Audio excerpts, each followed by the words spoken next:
रविवारी सकाळी आरामात 8-9 वाजता उठू असं ठरवलं होतं, पण 5 वाजताच जाग आली. मग काय, पव्याला फोन केला, उठलो आणि निघालो बाहेर. चला दाखवतो, उघडा डोळे आणि बघा नीट.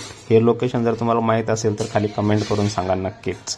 ह्या टेकडीवरती चढायचं होतं, पण सुरुवातीलाच हा बॅनर दिसला की मंदिर का काम चालू है, एक एक थैली ऊपर लेके चले, एक एक लकडी लेके ऊपर चले.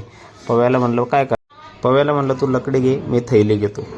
लगेच त्याने लकडी उचलली, बाहुबलीसारखा लकडी घेऊन निघालाय. मग पायऱ्या चढायला चालू केलं. तो बोलला तुझी थैली कुठे? मी बोललो खिशात.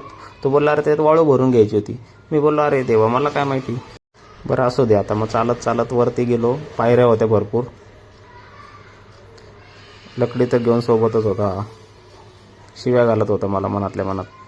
वरती जाऊन असा नजारा दिसला, एकदम मन प्रसन्न करून टाकणारा नजारा. पायऱ्या चढून वरती गेलो.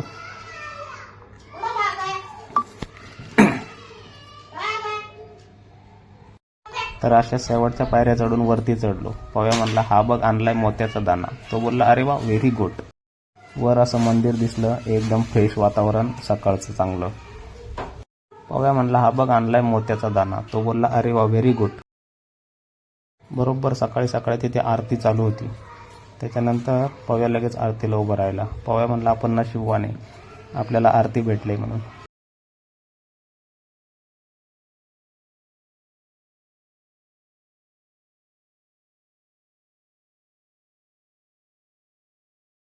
हा मन लावून आरती ऐकत होता.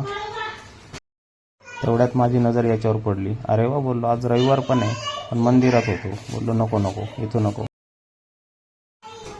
मग पाठीमागून असा वरतून नजारा बघितला, एकदम छान होता. आणि लगेच परत निघालो जायला. भूक लागली होती. सकाळी असा नाश्ता केला, एकदम छोले भटुरे सकाळी सकाळी मस्तपैकी. आणि जाता जाता बोललो गाडी पण धुऊयात. त्याला बोललो गाडी धुवा आपली एकदम चकाचक. तो बोलला 150 रुपये लेगा. त्याला बोललो अरे तू धो रे, अपने पास बहुत पैसा है.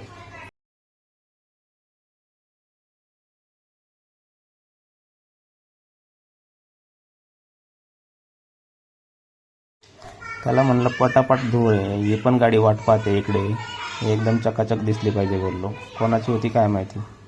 अशी गाडी धुवून लगेच निघालो घरी.